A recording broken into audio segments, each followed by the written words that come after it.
নমস্কার, আমি স্নেহা আর তোমরা আমাকে চেনো এক্সপ্লোর উইথ সেজুতির জন্য।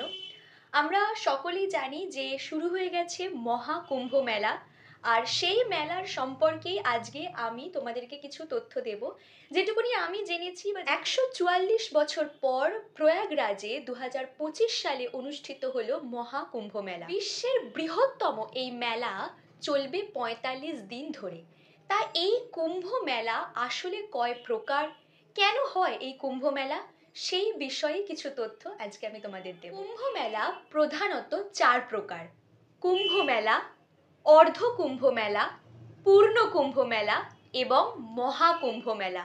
12 বছরের ব্যবধানে কুম্ভ মেলা অনুষ্ঠিত হয় প্রয়াগরাজ, নাসিক এবং উজ্জয়িনীতে। এই কুম্ভ মেলা অনুষ্ঠিত হওয়ার পিছনে রয়েছে এক পৌরাণিক কাহিনী। সমুদ্র মন্থনের সময় যখন অমৃত কলস উঠে আসে, তখন দেবতা এবং অসুরদের মধ্যে 12 দিনের একটানা একটা যুদ্ধ চলে। কিন্তু দেখার বিষয় এই যে এই 12 দিন মানুষের কাছে 12টা বছর অর্থাৎ একটা যুগের সমান।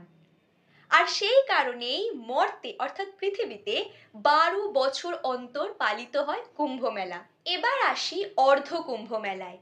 প্রতি 6 বছর অন্তর পালিত হয় অর্ধ কুম্ভ মেলা, যার স্থান প্রয়াগরাজ ও হরিদ্বার। আর 12 বছর পর যে কুম্ভ অনুষ্ঠিত হয় তা হলো পূর্ণ কুম্ভ মেলা, যার স্থান প্রয়াগরাজ, নাসিক, হরিদ্বার এবং উজ্জয়িনী। আর 12টা পূর্ণ কুম্ভ মেলা যুক্ত করলে 144 বছর পর যে কুম্ভ মেলা আসে তাই হলো মহাকুম্ভ মেলা, যা শুধুমাত্র প্রয়াগরাজ অর্থাৎ এলাহাবাদের প্রয়াগরাজেই অনুষ্ঠিত হয়, যেখানে গঙ্গা, যমুনা এবং সরস্বতী নদীর পবিত্র মিলনস্থল রয়েছে। এবার আসি এই প্রয়াগরাজ, নাসিক, উজ্জয়িনী, হরিদ্বার এই স্থানগুলো কখন বেছে নেওয়া হয় কুম্ভ মেলার। সাধারণত বৃহস্পতি এবং সূর্যের অবস্থানের উপর ভিত্তি করেই কুম্ভ মেলার স্থান নির্বাচিত হয়।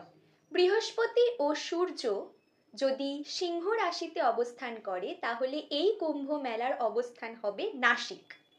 সূর্য যদি মেষ রাশিতে অবস্থান করে তাহলে এই কুম্ভ মেলার স্থান হয়ে যাবে হরিদ্বার।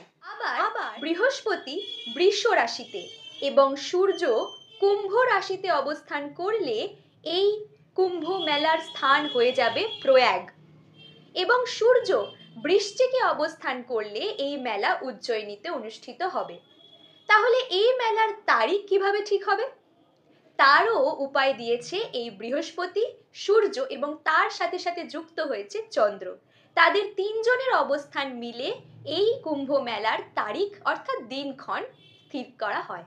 কুম্ভ মেলা মানে জল বা অমরত্বের কারণীভূত অমৃতের চারপাশে সমাবেশ, সম্মেলন বা একটা ঐক্য।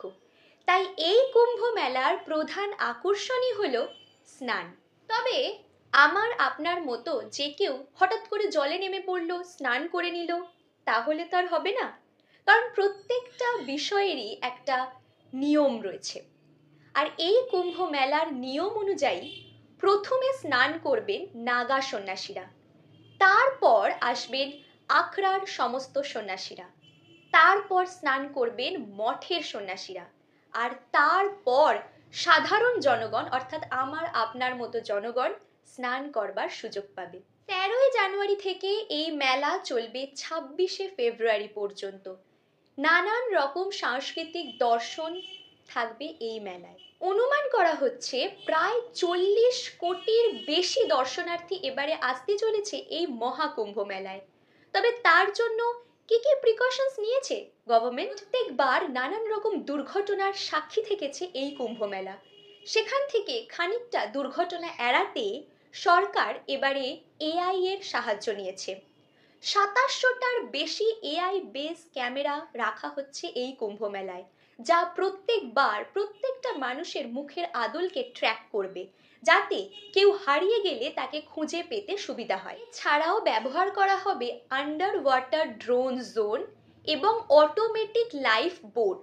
এছাড়াও প্লে স্টোরে পেয়ে যাবে মহাকুম্ভ মেলা 2025 একটি অ্যাপ, যেখানে ট্যুর গাইড থেকে শুরু করে সমস্ত রকম A to Z ইনফরমেশন থাকবে তোমাদের অর্থাৎ দর্শনার্থীদের সুবিধার জন্য। তাহলে এই ছিল আজকে আমার কিছু ছোট্ট ইনফরমেশন। আশা করি তোমাদের ভালো লাগবে। ভালো লাগলে লাইক, কমেন্ট অ্যান্ড সাবস্ক্রাইব। আর যদি কোথাও কিছু ভুল করে থাকি তো প্লিজ মাফ করে দেবেন।